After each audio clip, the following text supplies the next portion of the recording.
How many of you guys have had a website, whether for a client or a lead gen site, where you've put in the effort, you've done all the work, and you've actually ranked it well, right?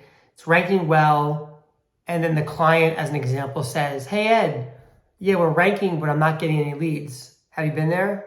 I've been there. And that's one of those tough pills to swallow because you're like, you got no answers. Well, there's a reason why that happens. And it's something not too many people are thinking through and figuring out how to solve. So how do we solve it? Well, in those markets, in those cities, those niches where this is happening, there's not entirely much that you can do with where you're currently working. You're going to probably want to move on and start focusing different. What do I mean? You're probably in the wrong niche and or the wrong market. The only thing that you should be focusing on when working with clients or building out lead gen sites for yourself is search volume. Nothing else matters. Seriously, like nothing else matters. People say, well, if there's a map pack, there's enough business to justify doing it. Well, that might be true, but I don't know about you. I have zero interest in risking anything. I want to invest my time in places where I know I can get the best results for myself or for my clients, which ensures the income that I'm making is going to be there for the long haul. Isn't that the goal? Like, why do we want to have a revolving door business? Why do we want to onboard clients and then lose clients a few months later?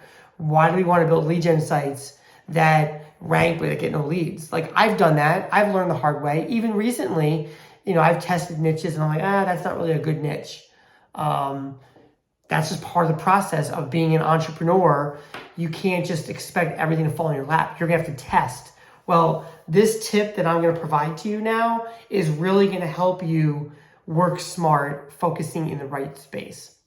Search volume is the answer to your problem. So let's talk about it from a client perspective first. If you've got a client or a prospective client that wants to get more business, you need to ensure that in that market, there's at least 100 searches per month. Now, could it be 50, 60, 70? Sure, it's possible. But I don't want to risk it. I want to ensure that I have a better shot for success. If you focus on staying above 100 searches per month, what's going to happen is when you rank the site organically and their GMB, there's more chance for consistency in leads each month, right? If they're ranking in the top 3 to 5 positions organically, top 3 positions or so in maps, then they're going to see significantly more leads. They could see 20, 30, 40 leads per month, potentially, depending on the market, right? Depending on time of year, season, depending on the niche, etc. But as long as you stay above 100 searches a month, you're going to get yourself in a place where lead flow will be significantly more consistent. As long as you're qualifying your partners and they're good at closing business, then you doing your work is going to be a good thing, okay? So client side of it, stay above 100 searches a month. On the lead gen side of it, that's a different conversation. Because for me personally, I'm not doing GMBs because they're a pain in the butt. They're hard to get. They get suspended. There's a lot of love you've got to show consistently. You got to add content. You got to get reviews. I don't want to fake reviews because it's illegal, right? Like, I'm not going to go fake it and buy reviews. Like, I know people do that, but I'm not doing that. You do what you want. I'm just choosing not to do it in my own business. So for me, it's purely organic, and which is why I use Magic Page as a plugin to build location pages and stuff automatically for me to save time. I'm all about casting a wide net. So search volume on the lead gen side is a different number than on the client side. So what's the search volume that you should stick to? I suggest at least 150 searches per month, maybe even staying above 200 searches a month. Now that's going to shrink down the markets you go in, but the goal is for you to be successful and get results. Like, the last thing you want to do, like, I'll give you an example. I have a deck builder, deck contractor website here in Hickory, North Carolina. On average, we get about 40 to 50 searches per month for that service. how many leads a month am I getting from just organic? Probably 7 to 10 leads per month between form fills and phone calls. Not a lot, right? Not enough for what I want. So what I had to do in this situation was I had to put a site in Boone, which is north of Hickory. I had to put a site east of Hickory in Mooresville. So collectively, I've got 3 sites covering an hour radius. And my partner here in the area, his name is Andrew, he covers an hour radius around the Hickory market. So collectively, I now get 15, 20 plus leads a month, where it can make me $1,000 plus a month. This month, I think he's closing 3 jobs, and that's going to be about $1,500 for me because I'm getting paid with him per job closed. He just paid me for some work he just closed. He says he's got like 3 more jobs and he's in the process of closing. So in this example, Hickory is not a market with a lot of search volume. So I had to get creative and build more sites.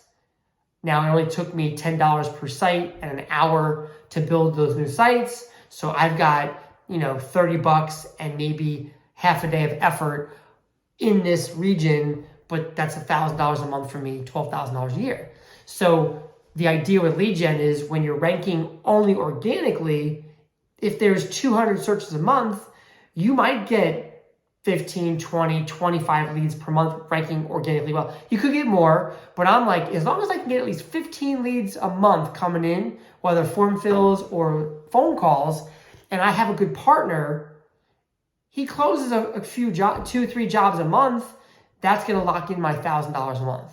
Does that make sense? So that is the mentality you want to have going into where you're going to focus your efforts. You'll have a revolving door business if you don't subscribe to this. If you go outside these boundaries, understand you're going to have to get creative and figure out ways to create more leads. If it's location pages, if it's running ads, etc. Me personally, I'm ambitiously lazy. I don't want to do that. I want to work smart. And for me, this is what I'm doing. This is exactly where I'm focusing my efforts. So I'm in markets where, like for bathroom remodeling, there's 200-300 searches per month. So I know ranking organically for bathroom remodeling, I'm going to get 15 plus leads a month. As I grow my sites, that's going to lock in $1,000 a month ongoing for me in these new markets that I'm building sites. So guys, if this helps you, if you're finding value in this stuff, subscribe to the channel. I'm in the process of adding more content. I like to keep things simple. I like to be real with you guys and only provide tactical value that you can apply immediately in your business. So take this to heart, reevaluate your clients, the prospects that you have for clients, and where you're investing your time with lead gen. And if you're not maintaining these standards, then your results are going to be skewed. You could have revolving door clients, or you could have lead gen sites that don't produce. If you want consistency and production at a higher level and lock in that income consistently, then these are the numbers you want to stick to. Without a doubt, they're going to help you. If this was helpful to you, put a comment down below. If you have questions on anything that I shared here, put a comment below. Other than that, guys, thanks for the time. Have a great day. God bless.